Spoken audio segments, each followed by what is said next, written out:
Kiminsə həyatında harada olduğumu anlaya bilməyəndə heç bir yerdə olmamağı üstün tuturam. Çünki qeyri-müəyyənlik dəyərsizlikdir. Dünyada ən ağır yük yaşanmamış bir həyatın peşmanlığıdır. Heç bir şey qorxuya əsaslanan hörmət qədər iyrənc deyil.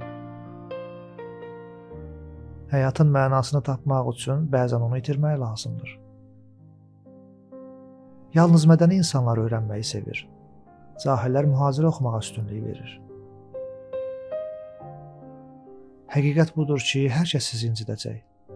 Sadəcə əziyyət çəkməyə dəyər olanları tapmalısınız. İnsan öz qəlbinə baxmağa cəsarət etmədikcə həqiqəti görə bilməz. İnsanlar necə yadlaşırlar heç nə olmamış kimi? Bu unutmaq deyil, başqa bir şeydir.